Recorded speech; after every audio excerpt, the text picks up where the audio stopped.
لله نحمده ونستعينه ونؤمن به ونتوكل عليه ونعوذ بالله من شرور أنفسنا ومن سيئات أعمالنا من يهده الله فلا مضل له ومن يضلله فلا هادي له اللهم لك الحمد كما ينبغي لجلال وجهك وعظيم سلطانك اللهم لا نحصي ثناء عليك أنت كما أثنيت على نفسك ولك الحمد حتى ترضى وصلى الله وسلم على سيدنا محمد وعلى آله وأصحابه ومن اهتدى بهديه وجاهد في سبيله إلى يوم الدين أيها الناس أوصيكم عباد الله بتقوى الله أعوذ بالله من الشيطان الرجيم بسم الله الرحمن الرحيم وإذ يرفع إبراهيم القواعد من البيت وإسماعيل ربنا تقبل منا إنك أنت السميع العليم ربنا وجعلنا مسلمين لك ومن ذريتنا أمة مسلمة لك وأرنا مناسكنا وتب علينا إنك أنت التواب الرحيم ربنا وبعث فيهم رسولا منهم يتلو عليهم آياتك ويعلمهم الكتاب والحكمة ويزكيهم إنك أنت العزيز الحكيم صدق الله العلي العظيم ബഹുമാന്യരായ സഹോദരി സഹോദരന്മാരെ, അല്ലാഹു സുബ്ഹാനഹു വ തആലയെ സൂക്ഷിച്ചുകൊണ്ടും ഭയന്നുകൊണ്ടും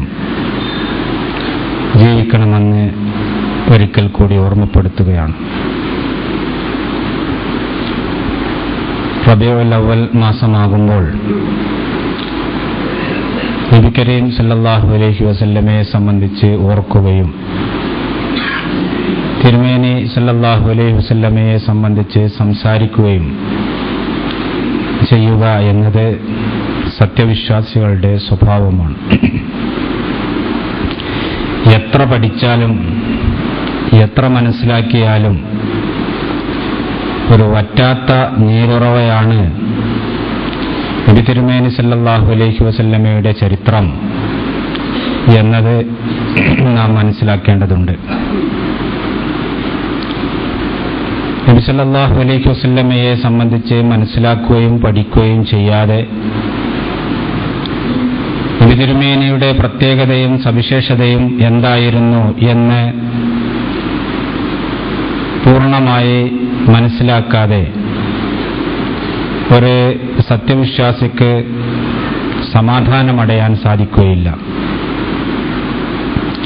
ആ നിലക്ക് ഹുബ്ബുർ റസൂൽ, പ്രവാചക തിരുമേനി സല്ലല്ലാഹു അലൈഹി വസല്ലമയോടുള്ള സ്നേഹം എന്നതിൻ്റെ ഒരു ഭാഗമാണ് നബി സല്ലല്ലാഹു അലൈഹി വസല്ലമയെ സംബന്ധിച്ച് പഠിക്കുകയും ആ വ്യക്തിത്വത്തിൻ്റെ മഹത്വവും ശ്രേഷ്ഠതയും മനസ്സിലാക്കുകയും ചെയ്യുക എന്നുള്ളത്. ഈ നിലക്കാണ് ചില കാര്യങ്ങൾ ഈ സന്ദർഭം പ്രയോജനപ്പെടുത്തി നിങ്ങളുടെ ശ്രദ്ധയിൽ പെടുത്താൻ ശ്രമിക്കുന്നത്. നബി തിരുമേനി തന്നെ സംബന്ധിച്ച് പറയുകയുണ്ടായി, അന ദഅവത്തു അബി ഇബ്രാഹിം വബുശ്ര ഈസ, ഞാൻ എൻ്റെ പിതാവ് ഇബ്രാഹിമിൻ്റെ പ്രാർത്ഥനയുടെ ഫലമായി നിയോഗിതനായവനാണ്. ഈസാ നബി അലൈഹി ഇസ്ലാമയുടെ സന്തോഷവാർത്ത അറിയിക്കുക എന്നതും എന്നെ സംബന്ധിച്ചിടത്തോളം ഉണ്ടായിട്ടുണ്ട്. അപ്പോൾ രണ്ട് പ്രവാചകന്മാർ, അതും വളരെ മഹത്തായ വളരെ പ്രധാനമായ പദവികളും ശ്രേഷ്ഠതയുമുള്ള പ്രവാചകന്മാർ, വരാനിരിക്കുന്ന നബി തിരുമേനി സല്ലല്ലാഹു അലൈഹി വസല്ലമയെ സംബന്ധിച്ച് പ്രാർത്ഥനയിലൂടെയും സന്തോഷവാർത്ത അറിയിക്കുന്നതിലൂടെയുമൊക്കെ അതത് കാലഘട്ടങ്ങളിൽ തന്നെ സൂചനകൾ നൽകിയിട്ടുണ്ട് എന്ന് നമുക്ക് വിശുദ്ധ ഖുർആൻ വ്യക്തമാക്കി തരുന്നുണ്ട്. ഇബ്രാഹിം നബി അലൈഹി ഇസ്ലാമയെ സംബന്ധിച്ചിടത്തോളം പറഞ്ഞാൽ, ഇബ്രാഹിം നബി അലൈഹി ഇസ്ലാമയും തൻ്റെ പുത്രൻ ഇസ്മായിലും അറേബ്യയിൽ വന്ന് കഅബ മന്ദിരം പണിത് തൻ്റെ ഭാര്യ ഹാജറിനെയും മകനായ ഇസ്മായിലിനെയും മക്ക എന്ന് പറയുന്ന പ്രദേശത്ത് താമസിപ്പിച്ച് ആ പ്രദേശത്ത് അവരെ നിലനിർത്തിയ സന്ദർഭത്തിൽ അല്ലാഹു സുബ്ഹാനഹു വ തആലയോട് പ്രാർത്ഥിക്കുന്ന ഒരു പ്രാർത്ഥന പരിശുദ്ധ ഖുർആൻ നമുക്ക് ഉദ്ധരിച്ചു തരുന്നുണ്ട്. റബ്ബന വബഅസ് ഫീഹിം റസൂലൻ മിൻഹും യത്ലു അലൈഹിം ആയാതിക വയുസക്കീഹിം വയുഅല്ലിമുഹുൽ കിതാബ വൽ ഹിക്മ. നാഥ, അവരിൽ നിന്ന് ഒരു ദൂതനെ നീ നിയോഗിക്കണമേ. ഹാജറിന്റെയും ഇസ്മായിലിന്റെയും സന്താന പരമ്പരയിൽ നിന്ന് ഒരു ദൂതനെ, ഒരു റസൂലിനെ നീ നിയോഗിക്കണമേ എന്ന് ഇബ്രാഹിം നബി അലൈഹിസ്സലാം ആ കഅബാലയം പണിതതിന് ശേഷമുള്ള പ്രാർത്ഥനയിൽ പ്രത്യേകം പ്രാർത്ഥിക്കുന്നത് നമുക്ക് കാണാൻ സാധിക്കും. കഅബാലയമെല്ലാം തന്നെ പണിതു, അതിൽ ഇബാദത്ത് നിർവഹിക്കാൻ വേണ്ടി ജനങ്ങളോട് ആഹ്വാനം നൽകി, മഹത്തായ ഈ പ്രവൃത്തി ഒരു സൽക്കർമ്മമായി സ്വീകരിക്കണമേ എന്ന് അല്ലാഹു സുബ്ഹാനഹു വ തആലയോട് അകന്നൊന്ന് പ്രാർത്ഥിച്ചു. ആ പ്രാർത്ഥനയുടെ തന്നെ ഭാഗമായി കൊണ്ട് പറയുന്ന ഒരു കാര്യമാണ്, ഇവരിലേക്ക് അഥവാ മക്കയിൽ വന്ന് താമസമാക്കിയിട്ടുള്ള ഈ ഇസ്മായിലിന്റെ സന്താന പരമ്പരയിലേക്ക് അവരിൽ നിന്ന് തന്നെയുള്ള ഒരു പ്രവാചകനെ നീ നിയോഗിക്കണമേ എന്ന്. അപ്പോൾ അത് ഇബ്രാഹിം നബി അലൈഹിസ്സലാമയുടെ പ്രാർത്ഥനയുടെ ഫലമായി അല്ലാഹു സുബ്ഹാനഹു വ തആല തിരഞ്ഞെടുത്ത ഒരു പ്രവാചകനാണ് മുഹമ്മദ് മുസ്തഫ സല്ലല്ലാഹു അലൈഹി വസല്ലം എന്ന് നമുക്ക് വ്യക്തമാക്കി തരുന്നുണ്ട്. അതുകൊണ്ടാണ് റസൂൽ തിരുമേനി സല്ലല്ലാഹു അലൈഹി വസല്ലം അതിനെ വിശേഷിപ്പിച്ചത് അന ദഅവത്തു അബി ഇബ്രാഹിം, ഞാൻ എന്റെ പിതാവ് ഇബ്രാഹിമിന്റെ പ്രാർത്ഥനയുടെ ഫലമാണ്. ആ പ്രാർത്ഥന അല്ലാഹു സുബ്ഹാനഹു വ തആല കേൾക്കുകയും അതിന് ഉത്തരം നൽകുകയും ചെയ്തതിന്റെ ഫലമായിട്ടാണ് ഞാൻ നിയോഗിക്കപ്പെട്ടത് എന്നർത്ഥം. അതോടൊപ്പം തന്നെ ഇബ്രാഹിം നബി അലൈഹി ഇസ്ലാമയുടെ പ്രാർത്ഥന കൂടാതെ താൻ നിയോഗിക്കപ്പെടുമെന്നുള്ള ഒരു സന്തോഷവാർത്ത എനിക്ക് മുമ്പ് കഴിഞ്ഞ ഈസാ നബി അലൈഹി ഇസ്ലാമയും നൽകിയിട്ടുണ്ട് എന്ന് തിരുമേനി സല്ലല്ലാഹു അലൈഹി വസല്ലം പറഞ്ഞു. വബുശ്റ ഈസാ അലൈഹിസ്സലാം, ഇസ്മായിൽ ഇബ്രാഹിം നബി അലൈഹി ഇസ്ലാമക്ക് ശേഷം നിയോഗിക്കപ്പെട്ട വളരെയേറെ പ്രവാചകന്മാരുടെ അവസാനത്തെ കണ്ണിയാണ് ഈസാ നബി അലൈഹി ഇസ്ലാം. ആ ഈസാ നബി അലൈഹി ഇസ്ലാമിനെ സംബന്ധിച്ചിടത്തോളം പരിശുദ്ധ ഖുർആൻ ഉദ്ധരിക്കുന്നുണ്ട്, വഇദ് ഖാല ഈസ ഇബ്നു മറിയമ യാ ബനി ഇസ്രായീല ഇന്നി റസൂലുള്ളാഹി ഇലൈക്കും മുസദ്ദിഖൻ ലിമാ ബൈന യദയ്യ മിനത്ത് തൗറാത്തി വമുബശ്ശിറൻ ബിറസൂലിൻ യഅതി മിൻ ബഅദി ഇസ്മുഹു അഹ്മദ്. ഈസാ നബി അലൈഹി ഇസ്ലാം ബനി ഇസ്രായേലിയരോട് പറയുകയാണ്, ഇസ്രായേൽ സന്താനങ്ങൾ എന്ന് പറയുന്ന യാക്കൂബ് നബി അലൈഹി ഇസ്ലാമയുടെ സന്താന പരമ്പരയിലുള്ള ഇബ്രാഹീമിന്റെ ഒരു താഴ്വഴി, അതാണ് ബനി ഇസ്രായേലിയർ. ഇബ്രാഹിം നബി അലൈഹി ഇസ്ലാമയുടെ രണ്ട് പ്രമുഖരായ മക്കൾ, ഒന്ന് ഇസ്ഹാഖ് നബിയും അതുപോലെ തന്നെ ഒന്ന് ഇസ്മായിൽ നബിയുമാണ്. ഇസ്മായിൽ നബിയുടെ മക്കളാണ് ഈ കഅബയിൽ വന്നുകൊണ്ട് മക്കയിൽ, കഅബ നിലനിൽക്കുന്ന സ്ഥലത്ത് എത്തി മക്കയിൽ താമസമാക്കിയിട്ടുള്ളത്. അതേ അവസരത്തിൽ ഇസ്ഹാഖ് നബി അലൈഹി ഇസ്ലാമയുടെയും അദ്ദേഹത്തിന്റെ മക്കളുമൊക്കെ കൂടുതലായി താമസിച്ചിരുന്നതും ഉണ്ടായിരുന്നതും പലസ്തീൻ, സിറിയ പോലെയുള്ള പ്രദേശങ്ങളിൽ ആയിരുന്നു. ആ പ്രദേശങ്ങളിലേക്ക് നിയുക്തരായ പ്രവാചകന്മാർ ഒരുപാട് ഉണ്ടായിരുന്നു എന്ന് നമുക്കറിയാം. ഇസ്മായിൽ നബി അലൈഹി ഇസ്ലാം, ഇസ്ഹാഖ് നബി അലൈഹി ഇസ്ലാമക്ക് ശേഷം യാക്കൂബ് നബി അലൈഹി ഇസ്ലാം, യാക്കൂബ് നബി അലൈഹി ഇസ്ലാമക്ക് ശേഷം പിന്നെ യൂസുഫ് നബി അലൈഹി ഇസ്ലാം, അതിനുശേഷം വീണ്ടും പല പ്രവാചകന്മാരും, ദാവൂദ് നബി, സുലൈമാൻ നബി, ഇതുപോലെയുള്ള പ്രവാചകന്മാരൊക്കെ ആ പരമ്പരയിലൂടെയാണ് വന്നത് എന്ന് നമുക്ക് കാണാൻ സാധിക്കും. അതേ അവസരത്തിൽ ഈ ഇസ്മായിൽ പരമ്പരയിൽ പ്രവാചകന്മാർ വന്നിട്ടില്ല. അതുകൊണ്ടാണ് ഇബ്രാഹിം നബി അലൈഹി ഇസ്ലാമയുടെ പ്രാർത്ഥനയുടെ ഫലമായിട്ടുള്ള ഒരു പ്രവാചകൻ ഈ പ്രദേശത്ത് തന്നെ നിയുക്തനാകുന്നത് എന്ന് നമുക്ക് കാണാം. പക്ഷെ ഇങ്ങനെ ഒരു പ്രവാചകൻ വരാനുണ്ട് എന്നുള്ള കാര്യം അദ്ദേഹത്തിന് എത്രയോ മുമ്പ് തന്നെ, നബി സല്ലല്ലാഹു അലൈഹി വസല്ലം തിരുമേനിക്ക് എത്രയോ മുമ്പ് തന്നെ ഈസാ നബി അലൈഹി ഇസ്ലാം സന്തോഷ വാർത്ത അറിയിച്ചിട്ടുണ്ടായിരുന്നു.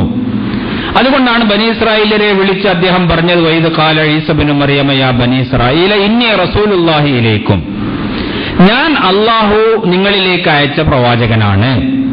ഈസാ നബി അലൈഹിസ്സലാം പറയുകയാണ് ഇസ്രായേല്യരോട്, ഇന്നി റസൂലുള്ളാഹി ഇലൈക്കും മുസദ്ദിഖൻ ലിമാ ബൈന യദയ്യ മിനത് തൗറാ, എനിക്ക് മുമ്പ് വന്ന മൂസാ നബി അലൈഹിസ്സലാം കൊണ്ടുവന്ന ആ തൗറാത്തിനെ പൂർണ്ണമായി ശരിവെച്ചുകൊണ്ട്, മൂസാ നബി അലൈഹിസ്സലാമയുടെ തൗറാത്തിനെ ശരിവെച്ചുകൊണ്ടാണ് ഞാൻ നിങ്ങളുടെ അടുത്തേക്ക് വന്നിട്ടുള്ളത്.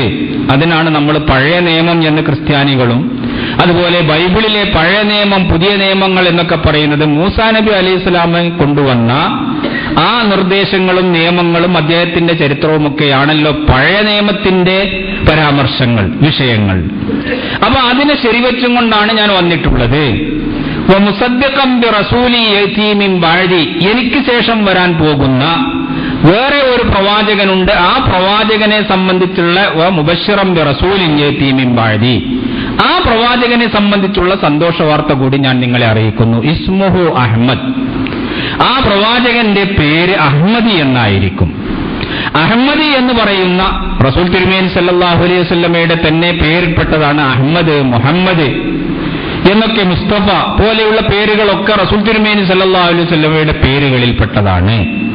ആ പേരുകളിൽപ്പെട്ട ഒരു പ്രവാചകൻ നിങ്ങൾക്ക് വരാനുണ്ട് എന്ന സന്തോഷ വാർത്തയുമായി കൊണ്ടാണ് ഞാൻ നിയോഗിക്കപ്പെട്ടിട്ടുള്ളത് എന്ന് ഈസാ നബി അലൈഹിസ്സലാം മുൻകൂട്ടി തന്നെ അവർക്ക് സന്തോഷ വാർത്ത അറിയിച്ചിരുന്നു എന്നും പരിശുദ്ധ ഖുർആൻ നമുക്ക് വ്യക്തമാക്കി തരുന്നു. റസൂൽ തിരുമേനി സല്ലല്ലാഹു അലൈഹി വസല്ലം അതിനെ സംബന്ധിച്ചിടത്തോളമാണ് പറഞ്ഞത് ബുശ്റ ഈസ അലൈഹിസ്സലാം, ഈസാ നബി അലൈഹിസ്സലാമയുടെ സന്തോഷ വാർത്തയുടെ ഫലവും കൂടിയായിട്ടാണ് ഞാൻ നിയോഗിക്കപ്പെട്ടിട്ടുള്ളത് എന്ന്. അങ്ങനെയാണ് പ്രവാചകൻ തിരുമേനി സല്ലല്ലാഹു അലൈഹി വസല്ലം മക്കയിൽ ഭൂജാതനാകുന്നത് എന്ന് നമുക്ക് മനസ്സിലാക്കാൻ സാധിക്കും. അപ്പൊ നേരത്തെ തന്നെ പ്രവാചകന്മാരിലൂടെ മുൻകൂട്ടി അറിവ് നൽകിയ ഒരു പ്രവാചകനാണ് വരാൻ പോകുന്നത്. അത് ഇബ്രാഹിം നബി അലൈഹിസ്സലാം മുതലുള്ള പ്രവാചകന്മാരുടെ പ്രാർത്ഥനയുടെയും അറിയിപ്പിന്റെയും ഒക്കെ ഭാഗമായിക്കൊണ്ടാണ് ഈ മുഹമ്മദ് മുസ്തഫ സല്ലല്ലാഹു അലൈഹി വസല്ലം നിയോഗിക്കപ്പെടുന്നത് എന്നുകൂടി നമ്മൾ മനസ്സിലാക്കുക. റസൂൽ തിരുമേനി സല്ലല്ലാഹു അലൈഹി വസല്ലമയുടെ ശൈശവ ജീവിതം വളരെ പ്രയാസകരമായിരുന്നു എന്നുള്ളത് നബി ചരിത്രത്തിലൂടെ നമുക്കറിയാം. നമ്മളെല്ലാവരും റസൂൽ തിരുമേനി സല്ലല്ലാഹു അലൈഹി വസല്ലമയുടെ ചരിത്രങ്ങൾ വായിക്കേണ്ടതുണ്ട്, പഠിക്കേണ്ടതുണ്ട്. നമ്മുടെ ചെറുപ്പക്കാരായ ആളുകളും അതുപോലെ കുട്ടികളും വിദ്യാഭ്യാസമുള്ളവരും എല്ലാവരും നബി സല്ലല്ലാഹു അലൈഹി വസല്ലമയുടെ ചരിത്രം എന്താണ് എന്ന് വളരെ ശ്രദ്ധിച്ചു വായിച്ചു പഠിക്കണം. അത് നമ്മൾ പഠിച്ചിട്ടില്ല എങ്കിൽ തീർച്ചയായും വലിയ ഒരു ന്യൂനതയും കുറവുമാണത്. മലയാളത്തിൽ ധാരാളം പുസ്തകങ്ങൾ, നല്ല നല്ല പുസ്തകങ്ങൾ ഈ വിഷയകമായി പ്രസിദ്ധീകരിക്കപ്പെട്ടിട്ടുണ്ട്. അപ്പൊ ആ പുസ്തകങ്ങളിൽ നിന്ന് നബി തിരുമേനി സല്ലല്ലാഹു അലൈഹി വസല്ലമയുടെ വ്യക്തിത്വം, നബിയുടെ സവിശേഷത, നബിയുടെ സ്വഭാവം, നബി സല്ലല്ലാഹു അലൈഹി വസല്ലമയുടെ ജീവചരിത്രം, ഇതൊക്കെ നമുക്ക് പൂർണ്ണമായി പഠിക്കാൻ സാധിക്കേണ്ട നമ്മുടെ വായനകളൊക്കെ ഈ ഉപകാരപ്രദമായ കാര്യങ്ങളിലേക്കാണ് നമ്മൾ തിരിച്ചുവിടേണ്ടത്. ചപ്പുചവറുകൾ വായിക്കുന്നതിന് പകരം അല്ലെങ്കിൽ എന്തോ തരത്തിലുള്ള ചില വിനോദങ്ങളോ സന്തോഷങ്ങളോ അങ്ങനെയുള്ള എന്തോ ആസ്വാദനങ്ങൾക്കോ വേണ്ടി പലതും വായിച്ചു തള്ളുന്നതിന്റെ നമ്മൾ വായിച്ചു തള്ളാറുണ്ട്. അതെല്ലാം തന്നെ കുറച്ച് കുറഞ്ഞാലും വലിയ വിരോധമൊന്നുമില്ല. അതിലല്ല നമ്മൾ യഥാർത്ഥത്തിൽ ശ്രദ്ധിക്കേണ്ടത്. നബി സല്ലല്ലാഹു അലൈഹി വസല്ലമയുടെ ചരിത്രം സൂക്ഷ്മമായി പഠിക്കുകയും നബിയുടെ വ്യക്തിത്വം എന്താണ് എന്ന് പൂർണ്ണമായി മനസ്സിലാക്കുകയും ചെയ്യുക എന്നുള്ളത് അത് നമ്മുടെ ഒരു ബാധ്യതയായിട്ട് നമ്മൾ എടുക്കുകയും അത് നമ്മൾ പഠിച്ചിട്ടില്ല എങ്കിൽ അത് ഗുരുതരമായ രീതിയിലുള്ള ഒരു വീഴ്ചയാണ് എന്ന് നമ്മൾ തിരിച്ചറിയുകയും ചെയ്യേണ്ടതുണ്ട്. നബി സല്ലല്ലാഹു അലൈഹി വസല്ലം വളരെ പ്രയാസകരമായ ഒരു ശൈശവ ജീവിതമാണ് നയിച്ചത് എന്ന് നബി ചരിത്രത്തിലൂടെ നമുക്കറിയാം. അനാഥയായിട്ടാണ് ജനിച്ചത്. ജനിക്കുമ്പോൾ തന്നെ പിതാവ് മരണപ്പെട്ടിരുന്നു. മാതാവിന്റെ സംരക്ഷണത്തിലാണ് വളർന്നത്. പക്ഷേ മാതാവിനോടൊപ്പം തന്നെ റസൂൽ തിരുമേനി സല്ലല്ലാഹു അലൈഹി വസല്ലമയെ സംരക്ഷിക്കുവാനും നോക്കുവാനുമൊക്കെ തന്റെ പിതാവിന്റെ ഉപ്പ, തന്റെ പിതാമഹൻ എന്ന് പറയുന്ന ഉപ്പാപ്പ അബ്ദുൽ മുത്തലിബ് ഉണ്ടായിരുന്നു. അബ്ദുൽ മുത്തലിബ് ആ കാര്യത്തിൽ ഒരു വീഴ്ചയും വരുത്താതെ എല്ലാ ശ്രദ്ധയും ചെലുത്തി കുട്ടിയെ ശ്രദ്ധിച്ച് പരിപാലിച്ച് വളർത്തി എന്ന് ചരിത്രത്തിലൂടെ നമുക്ക് മനസ്സിലാക്കാം. അബ്ദുൽ മുത്തലിബിന്റെ മരണത്തിന് ശേഷം അബൂ ത്വാലിബ് എന്ന് പറയുന്ന നബി സല്ലല്ലാഹു അലൈഹി വസല്ലമയുടെ പിതൃവ്യൻ, തന്റെ പിതാവിന്റെ സഹോദരനായ അബൂ താലിബിന്റെ സംരക്ഷണത്തിലാണ് പിന്നീട് നബി സല്ലല്ലാഹു അലൈഹി വസല്ലം വളർന്നു വരുന്നത്. അബൂ താലിബ് സമ്പന്നനായ ഒരു വ്യക്തിയൊന്നുമായിരുന്നില്ല. പക്ഷേ ആ സമൂഹത്തിലെ ഒരു കാരണവരും എല്ലാവർക്കും ആദരണീയനായ ഒരു വ്യക്തിത്വവും ഖുറൈശികളുടെ ഒരു പ്രധാനിയുമായിരുന്നു അബൂ താലിബ്. സാമ്പത്തികമായിട്ട് വലിയ കഴിവും യോഗ്യതയും ഒന്നുമുള്ള ആളായിരുന്നില്ല. വളരെ പ്രയാസവും ഞെരുക്കവും ഒക്കെ അനുഭവിക്കുന്ന ആളായിരുന്നു അബൂ താലിബ് എന്ന് അദ്ദേഹത്തിന്റെ ചരിത്രം നമുക്ക് പറഞ്ഞു തരുന്നു. പക്ഷെ അതോടൊപ്പം തന്നെ നബി തിരുമേനി സല്ലല്ലാഹു അലൈഹി വസല്ലമയെ സംബന്ധിച്ചിടത്തോളം ഇത് എന്റെ സഹോദരന്റെ മകനാണ്, ആ സഹോദരന്റെ ഒരു യതീമായ കുട്ടിയാണ്. ഈ യതീം കുട്ടിയെ സംരക്ഷിക്കുക എന്നുള്ളത് തന്റെ ബാധ്യതയാണ്. സ്വന്തം മക്കളെ നോക്കുന്നതിനേക്കാൾ കൂടുതൽ ശ്രദ്ധയോടുകൂടി ഈ കുട്ടിയെ നോക്കേണ്ടതുണ്ട് എന്നുള്ള ഒരു ബോധം അബൂ താലിബിന് ഉണ്ടായിരുന്നു. അതുകൊണ്ട് തന്റെ പിതാവിന്റെ ഇല്ലായ്മയോ, മാതാവ് തന്നെ ഏകദേശം ഒരു 8 വയസ്സ് ആകുമ്പോഴേക്ക് നബി സല്ലല്ലാഹു അലൈഹി വസല്ലമയുടെ മാതാവ് മരിച്ചു പോകുന്നുണ്ട്. അങ്ങനെ അതിന്റെ ആ മാതാവിന്റെ മരണമോ പിതാവിന്റെ മരണമോ ഒന്നും തന്നെ കുട്ടിയെ അറിയിക്കാതെ കണ്ട് നബി സല്ലല്ലാഹു അലൈഹി വസല്ലമയെ സംരക്ഷിച്ചുകൊണ്ട് ഇരുന്നത് അബൂ താലിബായിരുന്നു. അത് നുബുവത്തിന്റെ കാലഘട്ടത്തിന് ശേഷവും തുടർന്നുകൊണ്ടേയിരുന്നു എന്ന് നമുക്ക് മനസ്സിലാക്കാൻ സാധിക്കും. അപ്പോൾ നബി സല്ലല്ലാഹു അലൈഹി വസല്ലം സ്വന്തമായി പ്രായപൂർത്തി എത്തി, അതുപോലെ തന്നെ നുബുവത്ത് ലഭിച്ച് അങ്ങനെ 10, 40, 49 വയസ്സ് ആകുന്നത് വരെ നബി സല്ലല്ലാഹു അലൈഹി വസല്ലമയുടെ ആ സംരക്ഷണത്തിന്റെ ഉത്തരവാദിത്വവും രക്ഷാധികാരി എന്നുള്ള പദവിയും വഹിച്ചിരുന്നത് അബൂ താലിബായിരുന്നു. അപ്പൊ അല്ലാഹു സുബ്ഹാനഹു വ തആലയുടെ പ്രത്യേകമായ ഒരു സംരക്ഷണം ചെറുപ്പം മുതൽ തന്നെ ഈ കുട്ടിക്ക് ലഭിച്ചുകൊണ്ടിരിക്കുന്നതായി ചരിത്രത്തിലൂടെ നമുക്ക് മനസ്സിലാക്കാം. പരിശുദ്ധ ഖുർആൻ അതിലേക്ക് സൂചന നൽകിയിട്ടുണ്ട്. അലം യജിദിക യതീമൻ ഫആവ വവജദക ളാല്ലൻ ഫഹദ വവജദക ആയിലൻ ഫഅഗ്ന എന്ന് അല്ലാഹു സുബ്ഹാനഹു വ തആല നബി സല്ലല്ലാഹു അലൈഹി വസല്ലമയോട് ചോദിക്കുന്നുണ്ട്. അലം യജിദിക യതീമൻ, നീ ഒരു അനാഥയായിരുന്നില്ലേ? ഒരു അനാഥ എന്ന് പറഞ്ഞാൽ ആ പദം തന്നെ വ്യക്തമാക്കുന്നുണ്ടല്ലോ അവന്റെ ദൈന്യാവസ്ഥ. അവനെ നോക്കുവാനോ സംരക്ഷിക്കുവാനോ അവന്റെ കാര്യങ്ങൾ ശ്രദ്ധിക്കുവാനോ അവനെ പരിലാളിക്കുവാനോ സ്നേഹിക്കുവാനോ അവന് എന്തെങ്കിലും തരത്തിലുള്ള ഒരു വാത്സല്യം പകർന്നു കൊടുക്കുവാനോ ഇല്ലാത്ത ഒരു ദാരുണമായ സ്ഥിതിവിശേഷമാണല്ലോ ഒരു പാവപ്പെട്ട യതീമിനെ സംബന്ധിച്ചിടത്തോളം ഉണ്ടാവുക.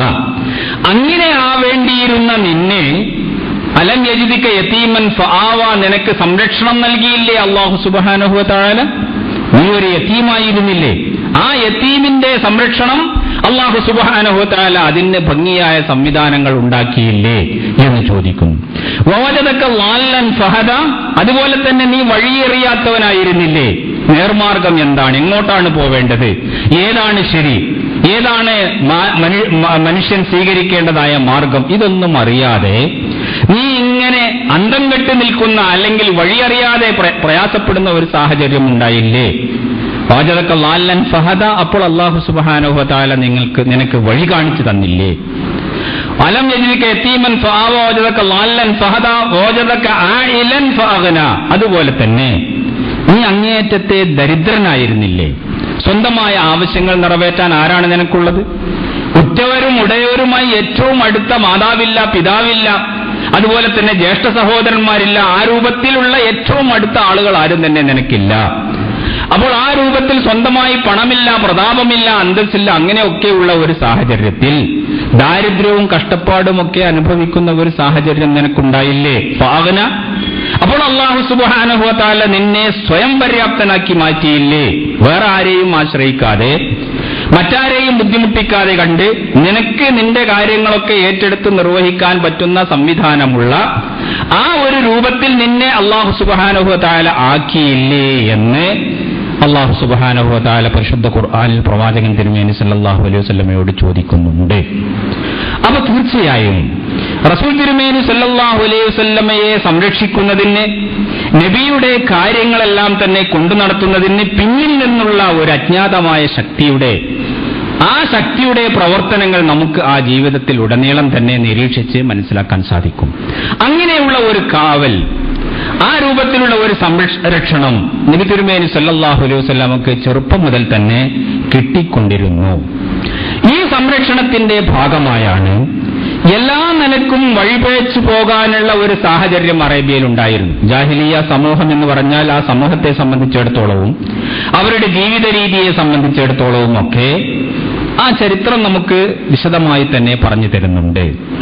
ഇന്ന് നമ്മൾ എന്തെല്ലാം രൂപത്തിലുള്ള പൈശാചികമായ പ്രവർത്തനങ്ങളെയാണ് സമൂഹത്തിൽ പ്രചരിക്കുന്നതായിട്ട് കാണുന്നത്, ഇതൊക്കെ ആ കാലഘട്ടത്തിലും ഉണ്ടായിരുന്നു. കുടിക്കുക, കൂത്താടുക, മദ്യപാനം, വ്യഭിചാരം, അതുപോലെ തന്നെ തട്ടിപ്പറിക്കുക, ആക്രമണം നടത്തുക, കയ്യേറുക, കവർച്ച ചെയ്യുക, ശക്തിയുള്ളവൻ അശക്തനെ മർദ്ദിക്കുക, എല്ലാതും തന്നെ വളരെ വ്യാപകമായ തോതിൽ നടന്നു വന്നിരുന്ന ഒരു കാലഘട്ടമായിരുന്നു ജാഹിലിയ കാലം. അപ്പൊ അവർക്ക് ധാർമ്മികമായ മൂല്യങ്ങൾ അല്ലെങ്കിൽ മതപരമായ മൂല്യങ്ങൾ ഇങ്ങനെയൊന്നും വളരെ അപരിഷ്കൃതമായ, വളരെ വൃത്തികെട്ട, സാൻമാർഗികമായി ഒരു പ്രത്യേകതയും അവകാശപ്പെടാനില്ലാത്ത ഒരു സമൂഹമായിരുന്നു ജാഹിലിയ സമൂഹം. മദ്യപാനം എന്ന് പറയുന്നത് വളരെ വ്യാപകമായ തോതിൽ ഒരു കുടിൽ വ്യവസായമായി എല്ലാ ഗ്രാമങ്ങൾ തോറും നടന്നുകൊണ്ടിരുന്ന ഒരു ഏർപ്പാടായിരുന്നു. വ്യഭിചാരം എന്ന് പറയുന്നതും തന്നെ അതൊരു മോശമായ കാര്യമായിട്ട് ആരും തന്നെ പരിഗണിക്കുകയോ ശ്രദ്ധിക്കുകയോ ഒന്നും തന്നെ ചെയ്യാറുണ്ടായിരുന്നില്ല. അതുകൊണ്ടാണല്ലോ പിന്നീട് ഇസ്ലാമിക ചരിത്രത്തിൽ വളരെ അറിയപ്പെട്ട ഒരു വ്യക്തിത്വമുണ്ട്, സിയാദ് ബിൻ അബീഹി എന്നുള്ള പേരിൽ അറിയപ്പെടുന്ന സിയാദ് ബിൻ അബീഹി അല്ലെങ്കിൽ സിയാദ് ബിൻ സുമയ്യയുടെ മകൻ സിയാദ് എന്നാണ്. അലി റളിയല്ലാഹു അൻഹുവിന്റെയും ഒക്കെ കാലഘട്ടത്തിൽ അലി റളിയല്ലാഹു അൻഹുവിനൊക്കെ എതിരായിക്കൊണ്ട് പ്രവർത്തിക്കുകയും അതുപോലെ തന്നെ മുആവിയയുടെ ഒക്കെ പക്ഷത്ത് നിന്നുകൊണ്ട് സമരം ചെയ്യുകയും ചെയ്ത വലിയ ഒരു സൈനിക നായകനുണ്ട് സിയാദ്. അപ്പൊ ഈ സിയാദിനെ സംബന്ധിച്ചിടത്തോളം പിന്നീട് അയാളെ എങ്ങനെയാണ് മുആവിയയോട് ചേർന്ന് മുആവിയയുടെ പക്ഷക്കാരനായത് എന്ന് ചരിത്രം നമുക്ക് പറഞ്ഞു തരുന്നുണ്ട്.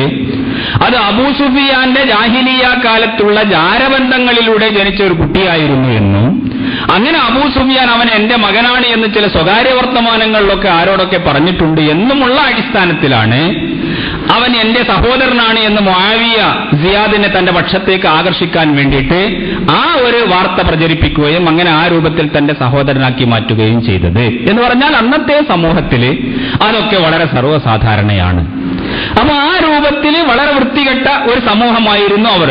അതുപോലെ നർത്തകിമാരെ ഇറാനിൽ നിന്നും അതുപോലെയുള്ള പ്രദേശങ്ങളിലുമൊക്കെ കൊണ്ടുവന്നുകൊണ്ട് അവരെ ഗാനമേളകൾ സംഘടിപ്പിക്കുക, അതുപോലെ മദ്യപാനം വിളമ്പുന്ന വലിയ സദസ്സുകൾ സംഘടിപ്പിക്കുക, അവിടേക്ക് യുവാക്കളെയൊക്കെ ക്ഷണിക്കുക, അവർ കുടിച്ച് പൂസായിക്കൊണ്ട് നടക്കുക, ഇതൊക്കെ ആ ജാഹിലിയ കാലത്തെ തിന്മകളിൽപ്പെട്ടതും സാർവത്രികവുമായ കാര്യങ്ങളായിരുന്നു.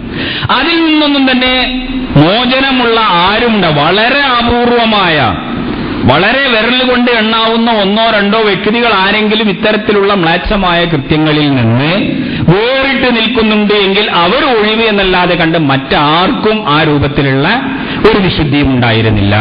ഹംസ റളിയല്ലാഹു അൻഹുവിനെ പോലെയുള്ള ആളുകൾ ഭയങ്കര കുടിയന്മാരായിരുന്നു എന്നുള്ളതും, അതുപോലെ തന്നെ ആ കുടിച്ചുകൊണ്ടിരിക്കുന്ന ഒരു സന്ദർഭത്തിലാണല്ലോ അദ്ദേഹം അബൂജഹൽ തന്റെ സഹോദരന്റെ പുത്രനായ മുഹമ്മദിനെ മർദ്ദിച്ചു എന്ന് കേട്ടതാണല്ലോ അദ്ദേഹം വികാരം കൊള്ളാനും ഇസ്ലാമിലേക്ക് വരാനും തന്നെ കാരണമായി തീർന്നത്. അപ്പൊ ആ രൂപത്തിലുള്ള ഒരു സാമൂഹ്യ ഘടനയിൽ പറഞ്ഞു വരുന്ന എന്താണെന്ന് വെച്ചാൽ, നബിയെ പോലെയുള്ള ഒരു ചെറുപ്പക്കാരൻ പിഴച്ചു പോവാനുള്ള എല്ലാ സാധ്യതകളുമുണ്ട്. അങ്ങനെ പിഴച്ചു പോവാനും ദുർവൃത്തികളിൽ ഏർപ്പെടാനും അതുപോലെ തന്നെ മ്ലേച്ഛമായ അല്ലെങ്കിൽ നീചമായ രീതിയിലുള്ള ജീവിത രീതികൾ തിരഞ്ഞെടുക്കാനുമൊക്കെയുള്ള എല്ലാ സാധ്യതകളുമുണ്ട്. പക്ഷെ അതിലൊന്നും തന്നെ പെടാതെ കണ്ട്, ഒരു തരത്തിലുള്ള വൃത്തികേടുകളിലേക്കും തന്നെ പോവാതെ കണ്ട് വളരെ സംശുദ്ധമായ, വളരെ പാവനമായ ഒരു ജീവിതമായിരുന്നു റസൂൽ തിരുമേനി സല്ലല്ലാഹു അലൈഹി വസല്ലം ചെറുപ്പം മുതൽ നയിച്ചുകൊണ്ടിരുന്നത് എന്ന് ആ ചരിത്രം നമ്മൾ പരിശോധിച്ചാൽ നമുക്ക് കാണാം. എത്രത്തോളം എന്ന് പറഞ്ഞാൽ ബിംബാരാധനയും അതുപോലെ തന്നെ തൗഹീദും പിന്നെ നബി അല്ലാഹു സുബ്ഹാനഹു വ തആലയുടെ വഹയുമൊക്കെ ലഭിക്കുന്നത് പിന്നീടാണല്ലോ. തൗഹീദിനെ സംബന്ധിച്ചുള്ള സന്ദേശങ്ങൾ ലഭിക്കുന്നത് 40-ാമത്തെ വയസ്സിൽ നബി തിരുമേനിക്ക് നുബുവത്ത് കിട്ടുമ്പോഴാണല്ലോ. അപ്പൊ അതുവരെ അത്തരത്തിലുള്ള ഒരു സന്ദേശമോ ഒരു വഹയോ ഒന്നും തന്നെ നബി സല്ലല്ലാഹു അലൈഹി വസല്ലമക്കില്ല. അറേബ്യയിലെ ചുറ്റുപാടും എല്ലാവരും ബിംബങ്ങളെ ആരാധിച്ചുകൊണ്ട് പൂജിച്ചുകൊണ്ടിരിക്കുകയാണ്. ഓരോ ഗോത്രക്കാർക്കും സ്വന്തമായ ബിംബങ്ങളുണ്ട്. കഅബാലയം നിറയെ ബിംബങ്ങളാണ്. അതിന്റെ പ്രതിഷ്ഠകളും അതുപോലെ തന്നെ ഓരോ കുന്നിലും ഓരോ മരത്തിന്റെ ചുവട്ടിലും ബിംബങ്ങൾ നിറഞ്ഞിരിക്കുകയാണ്. അവിടെ ഉത്സവങ്ങൾ നടക്കുന്നു, പാട്ടുകൾ നടക്കുന്നു, ആരാധനാകർമ്മങ്ങൾ അനുഷ്ഠിച്ചുകൊണ്ടിരിക്കുന്നു. ഇങ്ങനെ പലതരത്തിലുള്ള വേലകളും പലതരത്തിലുള്ള ഉത്സവങ്ങളുമൊക്കെ ഈ പരിസര പ്രദേശങ്ങളിൽ മുഴുവൻ നടന്നുകൊണ്ടിരിക്കുന്നു. പക്ഷേ നബി തിരുമേനി സല്ലല്ലാഹു അലൈഹി വസല്ലം പറയുകയാണ്, മാ ഹമംതു ബിഖബീഹി മിമ്മാ കാന അഹ്ലുൽ ജാഹിലിയ്യത്തി യഹുമ്മുന ബിഹി. ജാഹിലിയക്കാരായ ആളുകൾ ചെയ്യുന്ന ഒരു നീചകർമ്മവും എനിക്ക് തോന്നിയിട്ടേയില്ല. എന്റെ മനസ്സിൽ അത്തരത്തിലുള്ള ഒരു കർമ്മം ചെയ്യാനുള്ള ഒരു വികാരം പോലും ഉണ്ടായിട്ടില്ല. എന്നിട്ട് നബി സല്ലല്ലാഹു അലൈഹി വസല്ലം പറയുന്നു, 2 തവണ മാത്രമാണ് ഞാൻ അതിന് കീഴ്പ്പെട്ടുപോയത്. ആ 2 തവണത്തെ സംഭവം വളരെ രസകരമാണ്. റസൂൽ തിരുമേനി സല്ലല്ലാഹു അലൈഹി വസല്ലം നമുക്കറിയാം, ചെറുപ്പത്തിൽ ഇങ്ങനെ ആടുകളെയൊക്കെ മേച്ചുകൊണ്ട് നടക്കുകയായിരുന്നു ചെയ്യാറുണ്ടായിരുന്നത്. അപ്പൊ ആടുകളെയും കൂട്ടിക്കൊണ്ട് ഇങ്ങനെ അതിന്റെ തിന്നാനുള്ള സ്ഥലങ്ങളും അതുപോലെ തന്നെ ഇലകളും മറ്റുമൊക്കെ കിട്ടുന്ന സ്ഥലങ്ങൾ നോക്കി മരുഭൂമിയിലൂടെ ഇങ്ങനെ സഞ്ചരിക്കും. കുറേ ദിവസങ്ങളോളം ഇങ്ങനെ മരുഭൂമിയിൽ കഴിഞ്ഞുകൂട്ടി പിന്നീട് അവസാനം തിരിച്ചു വരും. ഇങ്ങനെയൊക്കെയാണ് അതിന്റെ സ്വഭാവം. നബി തിരുമേനി സല്ലല്ലാഹു അലൈഹി വസല്ലമയും തന്റെ കൂട്ടുകാരായ ആളുകളും കൂടി ഇങ്ങനെ ആടുകളെ മേയ്ക്കാൻ വേണ്ടി പോയ സന്ദർഭത്തിൽ ഈ ഇപ്പുറത്ത് വീടുകളും ആൾതാമസവും ഒക്കെയുള്ള മരുഭൂമികളിലൊക്കെ അങ്ങനെ, പ്രത്യേകിച്ച് ഏതെങ്കിലും ഒരു പ്രത്യേക ഏരിയയിൽ അവിടെ എവിടെയെങ്കിലും വള്ളം കാണുകയോ അല്ലെങ്കിൽ അവിടെ എന്തെങ്കിലും മരുപ്പച്ച കാണുകയോ ഒക്കെ ചെയ്താൽ അവിടെ കുറച്ച് ആളുകൾ ഇങ്ങനെ തമ്പടിച്ചു കൂടും. അങ്ങനെയാണല്ലോ അന്നത്തെ ജനവാസം എന്ന് പറയുന്നത്. അല്ലാതെ പട്ടണങ്ങളും നഗരങ്ങളും ഇതുപോലെയുള്ള അവസ്ഥകളും ഒന്നും തന്നെ ഇല്ലായല്ലോ. അപ്പൊ നബി സല്ലല്ലാഹു അലൈഹി വസല്ലം ഇങ്ങനെ ആടുകളെ മേച്ചുകൊണ്ട് രാത്രി സമയങ്ങളിൽ വിശ്രമിക്കുന്ന സന്ദർഭത്തിൽ ഇങ്ങനെ ഈ ഗ്രാമപ്രദേശങ്ങളിൽ നിന്ന് ചില ഒച്ചയും ബഹളവും ശബ്ദങ്ങളും ഒക്കെ തന്നെ കേൾക്കുകയുണ്ടായി. അങ്ങനെ നബി എന്താണ് അവിടെ നടക്കുന്നത്, ആ കല്യാണം ആണ് എന്ന് പിന്നീട് കൂടുതൽ അടുത്തെത്തിയപ്പോൾ മനസ്സിലാക്കാൻ സാധിച്ചു. ആരുടെ കല്യാണം നടക്കുകയാണ്. അപ്പൊ ആ കല്യാണം നടക്കുന്നിടത്ത് അവിടുത്തെ ദഫ്മുട്ടും ശബ്ദങ്ങളും അവിടുത്തെ തരത്തിലുള്ള വിനോദങ്ങളുമാണ് ഈ വലിയ ശബ്ദമായിക്കൊണ്ട് പുറത്തേക്ക് കേൾക്കുന്നത്. അപ്പൊ അത് കേൾക്കാൻ വേണ്ടി ഞാൻ ഈ കുറച്ച് എന്റെ കൂട്ടുകാരെയൊക്കെ അവിടെ നിർത്തിക്കൊണ്ട് ഇങ്ങനെ ഈ സ്ഥലത്തേക്ക് പോവുകയുണ്ടായി. പക്ഷെ അവിടെ എത്തി ഇങ്ങനെ അല്പസമയം അങ്ങനെ അവിടെ നിന്നപ്പോൾ എനിക്ക് ഉറക്കം വരികയും ഞാൻ ഉടനെ തന്നെ ഉറങ്ങിപ്പോവുകയും ചെയ്തു. പിന്നീട് നബി സല്ലല്ലാഹു അലൈഹി വസല്ലം പറയുകയാണ്, നേരം വെളുത്ത് സൂര്യനൊക്കെ ഉദിച്ച് ഇങ്ങനെ വെയിൽ ചൂടാവാൻ തുടങ്ങുമ്പോഴാണ് പിന്നെ ഞാൻ എഴുന്നേൽക്കുന്നത്. ഉടനെ തന്നെ ഞാൻ ഓടിക്കൊണ്ട് എന്റെ കൂട്ടുകാരുടെ അടുത്ത് തിരിച്ചെത്തി അവരോട് സംഗതികളൊക്കെ പറഞ്ഞു. എന്താണൊക്കെ നടന്നത് എന്ന് ചോദിച്ചപ്പോൾ ഒന്നും മനസ്സിലായിട്ടില്ല, ഞാൻ അങ്ങോട്ട് എത്തിയിട്ടില്ല. അതിന്റെ മുമ്പായിട്ട് തന്നെ എനിക്കിങ്ങനെ ഉറക്കം വരികയും വഴിയിൽ വെച്ച് ഞാൻ ഉറങ്ങിപ്പോവുകയും ചെയ്തു എന്നുള്ള കാര്യങ്ങൾ പറയുകയും ചെയ്തു. ഇതുപോലെയുള്ള അനുഭവം, 2 അനുഭവങ്ങൾ എനിക്ക് ജാഹിലിയ കാലത്തുണ്ടായി.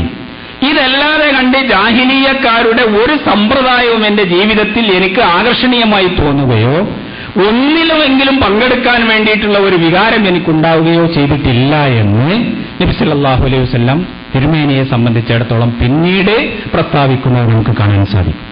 അപ്പോൾ അത്രയേറെ ഈ സംഭവങ്ങൾ എന്ന് പറഞ്ഞാൽ ജാഹിലിയ കാലത്ത് വളരെ നിർദോഷമായ രീതിയിലുള്ള, അതുപോലെ തന്നെ വലിയ തെറ്റുകളൊന്നും തന്നെ ഒരുപക്ഷെ കണ്ടെത്താൻ സാധിക്കാത്ത രീതിയിലുള്ള ഇത്തരത്തിലുള്ള ഒരു കാര്യത്തിൽ പോലും പങ്കെടുക്കുന്നതിൽ നിന്ന് വിട്ടുനിൽക്കുന്ന ഒരു നിലപാടായിരുന്നു പ്രവാചകൻ തിരുമേനി സല്ലല്ലാഹു അലൈഹി വസല്ലമയുടെ ജീവിതത്തിൽ ഉണ്ടായിരുന്നത് എന്ന് ഈ സംഭവം നമുക്ക് വിശദീകരിച്ചു തരുന്നു. അതുപോലെ ഒരു ബിംബത്തിന് പോലും ഞാൻ തലകുനിക്കുകയോ ഒരു ബിംബത്തിന്റെ മുന്നിലെങ്കിലും സുജൂദ് ചെയ്യുകയോ ഒരു ബിംബത്തോടെങ്കിലും എന്റെ ആവശ്യങ്ങൾ പറയുകയോ ചെയ്യുന്ന ഒരനുഭവവും ജീവിതത്തിൽ എനിക്കുണ്ടായിട്ടില്ല എന്ന് റസൂൽ തിരുമേനി സല്ലല്ലാഹു അലൈഹി വസല്ലം. എനിക്ക് അതിനോടെല്ലാം തന്നെ ഒരു വെറുപ്പായിരുന്നു.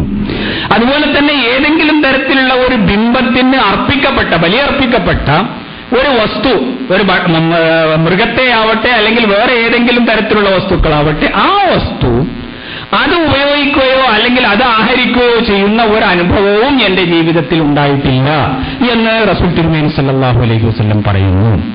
അപ്പോൾ ഇങ്ങനെ ഈ രീതിയിൽ ജാഹിലിയ കാലഘട്ടത്തിൽ തന്നെ പ്രത്യേകിച്ച് ഒരു വഴിയിലൂടെ മാത്രം സഞ്ചരിക്കുകയും ഒരു തരത്തിലുള്ള ഒരു വിശുദ്ധമായ ഒരു ജീവിതം നയിക്കുകയും മറ്റെല്ലാ മാലിന്യങ്ങളിൽ നിന്നും മുക്തമായിക്കൊണ്ട് ജീവിക്കുകയും ചെയ്യുന്ന ഒരു നിലപാടാണ് റസൂൽ തിരുമേനി സല്ലല്ലാഹു അലൈഹി വസല്ലമക്കുണ്ടായിരുന്നത് എന്ന് നമുക്ക് കാണാം. അപ്പൊ ആ അന്നത്തെ എല്ലാ കൂട്ടായ്മകളിൽ നിന്നും വേറിട്ട് നിന്നുകൊണ്ട് സദാചാരപരമായും ധാർമ്മികമായും ഒക്കെ വളരെ ഉയർന്നു നിൽക്കുന്ന ഒരു അവസ്ഥയിലായിരുന്നു പ്രവാചകൻ തിരുമേനി സല്ലല്ലാഹു അലൈഹി വസല്ലം ഉണ്ടായിരുന്നത്. നഗ്നരായിട്ടായിരുന്നു എല്ലാവരും കഅബ തവാഫ് ചെയ്യാറുണ്ടായിരുന്നത്. അത് അവരുടെ ഒരു പുണ്യകർമ്മമായിരുന്നു. നഗ്നരായിക്കൊണ്ട് കഅബ തവാഫ് ചെയ്യുക എന്ന് പറയുന്നു. നബി സല്ലല്ലാഹു അലൈഹി വസല്ലമിന് ഒരിക്കലും തന്നെ നഗ്നനാവുക എന്നുള്ളത് സാധിച്ചിട്ടില്ല. അങ്ങനെ ഒരു നിമിഷം പോലും നഗ്നനായിട്ട് നബി സല്ലല്ലാഹു അലൈഹി വസല്ലമയെ കാണപ്പെട്ടിട്ടില്ല. ഒരു സംഭവം പറയുന്നുണ്ട്. ഒരിക്കലും പിന്നീട് വളരെയൊക്കെ പ്രായമൊക്കെ എത്തിയതിന് ശേഷം കഅബാലയം പണി തീർക്കുന്ന അത് വലിയ ഒരു മഴവെള്ളത്തിന്റെ ഒരു സാഹചര്യത്തെ തുടർന്നുകൊണ്ട് കഅബ പൊളിഞ്ഞു പോവുകയും പിന്നെ അത് പുനർനിർമ്മിക്കുകയും ഒക്കെ ചെയ്ത ഒരു സംഭവം ഉണ്ടായല്ലോ. ആ പുനർനിർമ്മിക്കുന്ന വേളയിൽ എല്ലാവരും തീരുമാനിച്ചു, ഖുറൈശികളുടെയും അതുപോലെ അറബികളുടെയും ഒക്കെ ഈ സ്വന്തമായ സേവന പ്രവർത്തനങ്ങളിലൂടെ ആയിരിക്കണം ഇത് നിർവഹിക്കേണ്ടത് എന്ന്. അപ്പൊ അതിന് എല്ലാവരും അവരവർക്ക് സാധിക്കുന്ന രീതിയിലുള്ള സേവനങ്ങൾ ചെയ്യുക എന്ന അവർ തീരുമാനത്തിലെത്തി. ഓരോരുത്തരും തന്നെ കല്ലുകൾ ചുമന്നുകൊണ്ടും മരം ചുമന്നുകൊണ്ടും ഒക്കെ ആയിരുന്നു കഅബയുടെ നിർമ്മാണ പ്രവർത്തനങ്ങൾ നടത്താറുണ്ടായിരുന്നത്. നബി സല്ലല്ലാഹു അലൈഹി വസല്ലമയും അബ്ബാസ് റളിയല്ലാഹു അൻഹുവിന്റെ കൂടെ, നബിയുടെ പിതൃവ്യനായ അബ്ബാസിന്റെ കൂടെ കല്ലുകൾ ചുമന്നുകൊണ്ട് കഅബ നിർമ്മാണത്തിൽ പങ്കെടുക്കാറുണ്ടായിരുന്നു. അങ്ങനെ കല്ല് ഇങ്ങനെ ചുമലിലേറ്റിക്കൊണ്ട് നബി സല്ലല്ലാഹു അലൈഹി വസല്ലമയുടെ ശരീരത്തിൽ വലിയ പാടുകൾ ഏൽക്കാൻ തുടങ്ങുകയും അടയാളങ്ങൾ പ്രത്യക്ഷപ്പെടാൻ തുടങ്ങുകയും ചെയ്തപ്പോൾ അബ്ബാസ് പറഞ്ഞു, തന്റെ തുണിയെടുത്തുകൊണ്ട് ഇങ്ങനെ ഈ കല്ലിന് ഒരു കല്ല് ചുമക്കുന്നതിന്റെ ഇടയിൽ വെക്കാൻ വേണ്ടിയിട്ട് ആവശ്യപ്പെടുകയുണ്ടായി. അപ്പോൾ അത് അവരൊക്കെ അന്നത്തെ കാലഘട്ടത്തിൽ സാർവത്രികമായി ചെയ്യുന്ന ഒരു കാര്യമാണ്. നഗ്നരായിക്കൊണ്ട് തുണിയൊക്കെ എടുത്തുകൊണ്ട് ഇങ്ങനെ കല്ല് ചുമക്കാൻ വേണ്ടിയൊക്കെ ഉപയോഗിക്കുക എന്നുള്ളത്. പക്ഷേ നബി സല്ലല്ലാഹു അലൈഹി വസല്ലം അതോടുകൂടി തന്നെ, അങ്ങനെ അതിന് ഒരുങ്ങുന്നതോടുകൂടി തന്നെ ബോധക്കെട്ട് പോവുകയും അങ്ങനെ നബി സല്ലല്ലാഹു അലൈഹി വസല്ലമക്ക് ഒരിക്കലും തന്നെ ആ ഒരു അവസ്ഥയിൽ നിൽക്കാൻ സാധിക്കാതെ കണ്ട് ബോധം തെളിഞ്ഞപ്പോൾ എന്റെ തുണി എന്ന് പറഞ്ഞുകൊണ്ട് ശബ്ദമുയർത്തുകയും ചെയ്തതായിട്ട് റിപ്പോർട്ടുകളിൽ കാണാൻ സാധിക്കും. അപ്പോൾ ഇതെല്ലാം തന്നെ നമുക്ക് വ്യക്തമാക്കി തരുന്ന ഒരു കാര്യമുണ്ട്. തിരുമേനി സല്ലല്ലാഹു അലൈഹി വസല്ലമയുടെ നുബുവത്തിന് മുമ്പ് തന്നെ നബി സല്ലല്ലാഹു അലൈഹി വസല്ലമക്ക് അള്ളാഹുവിന്റേതായ ഒരു സംരക്ഷണം നിരന്തരം ചെറുപ്പം മുതൽ തന്നെ കിട്ടിക്കൊണ്ടിരുന്ന ഒരു സാഹചര്യം ഉണ്ടായിരുന്നു. അല്ലാഹു സുബ്ഹാനഹു വ തആലയുടെ ഒരു കാവൽ, അല്ലാഹു സുബ്ഹാനഹു വ തആലയുടെ ഭാഗത്തു നിന്നുള്ള ഒരു പ്രതിരോധം റസൂൽ തിരുമേനി സല്ലല്ലാഹു അലൈഹി വസല്ലമക്ക് എല്ലാ കാര്യങ്ങളിലും ലഭിച്ചുകൊണ്ടിരുന്നു. അതുകൊണ്ട് തന്നെ ജാഹിലിയത്തിൻ്റെതായ ഒരു കലർപ്പും ഏൽക്കാതെ, ഒരു തരത്തിലുള്ള കൊള്ളരുതായ്മകൾക്കും വിധേയമാവാതെയുള്ള വളരെ സംതൃപ്തമായ, വളരെ ശുദ്ധമായ ഒരു ജീവിതമായിരുന്നു പ്രവാചകൻ തിരുമേനി സല്ലല്ലാഹു അലൈഹി വസല്ലം നയിച്ചിരുന്നത്. മാത്രമല്ല നബി തിരുമേനി സല്ലല്ലാഹു അലൈഹി വസല്ലം ഉൾക്കൊണ്ട ചില മൂല്യങ്ങൾ ഉണ്ടായിരുന്നു. ആ മൂല്യങ്ങൾ അത് ജാഹിലിയ കാലഘട്ടത്തിൽ പോലും മാനുഷികവും ധാർമ്മികവുമായ മൂല്യങ്ങളായിരുന്നു. സമൂഹത്തിലെ കഷ്ടപ്പെടുന്ന ആളുകൾ, ആ കഷ്ടപ്പെടുന്ന ആളുകളെ സഹായിക്കുക, അവരുടെ കൂടെ നിൽക്കുക, അവർക്ക് സഹായകമായ രീതിയിലുള്ള നിലപാടുകൾ സ്വീകരിക്കുക, ഇതായിരുന്നു നബി സല്ലല്ലാഹു അലൈഹി വസല്ലമയിൽ നമുക്ക് കാണാൻ സാധിച്ചത്. ഏറ്റവും പ്രകടമായ ഒരു ഉദാഹരണം ഹിൽഫുൽ ഫുളൂൽ എന്ന് പറയുന്ന ഒരു സംഭവം ജാഹിലിയ കാലത്ത് അബ്ദുല്ലാഹി ഇബ്നു ജദാൻ എന്ന് പറയുന്ന ഒരു അറബി പ്രമുഖന്റെ വീട്ടിൽ വെച്ചുകൊണ്ട് നടക്കുകയുണ്ടായി. അത് ജബീദ് ഗോത്രക്കാരനായ ഒരു സാധാരണ കച്ചവടക്കാരൻ അയാളുടെ കച്ചവട സാധനങ്ങളുമായിട്ടൊക്കെ മക്കയിൽ വരികയുണ്ടായി. ആസ് ഇബ്നു വായിൽ എന്ന് പറയുന്ന ഖുറൈശി തലവൻ അയാളുടെ കച്ചവട സാധനങ്ങൾ മുഴുവൻ തന്നെ സ്വന്തമായി കൊണ്ട് കൈക്കലാക്കി. പക്ഷെ അയാൾക്ക് അതിന്റെ വില കൊടുക്കാതെ കണ്ട് ഈ പാവപ്പെട്ട കച്ചവടക്കാരനെ ഇങ്ങനെ പീഡിപ്പിച്ചുകൊണ്ടും അവന് പിന്നീട് തരാം എന്ന് പറഞ്ഞുകൊണ്ട് ഇങ്ങനെ വിഷമിപ്പിച്ചുകൊണ്ടുമുള്ള ഒരു സാഹചര്യം ഉണ്ടായി. അങ്ങനെ സഹി കേട്ടപ്പോൾ ഈ ആസ് ഇബ്നു വായിൽ എന്ന് പറയുന്ന ഖുറൈശി പ്രമാണിയാണെങ്കിൽ അന്നത്തെ കാലഘട്ടത്തിലെ ചോദ്യം ചെയ്യപ്പെടാൻ പറ്റാത്ത രീതിയിലുള്ള നേതാവാണ്. അയാളോട് ആരും തന്നെ ഒന്നും പറയുകയില്ല. അയാൾ എന്ത് ചെയ്താലും കണ്ണടക്കുകയുള്ളൂ. ആ രൂപത്തിലുള്ള ഒരു സാഹചര്യം ആ മക്കയിൽ അന്ന് ഉണ്ട്. പക്ഷേ ഇയാള് കഅബയുടെ ചുറ്റും വന്നുകൊണ്ട് പല ആളുകളോടും സഹായം തേടുകയും അങ്ങനെ ഖുറൈശി പ്രമാണിമാരോടെല്ലാം തന്നെ ആസ് ഇബ്നു വായിൽ ചെയ്ത ഈ ക്രൂരകൃത്യത്തെ സംബന്ധിച്ച് തന്റേതായ സങ്കടങ്ങളും ആവലാതികളും പറയുകയും ചെയ്തു. ആരും തന്നെ അത് ഗൗനിക്കുന്നില്ല.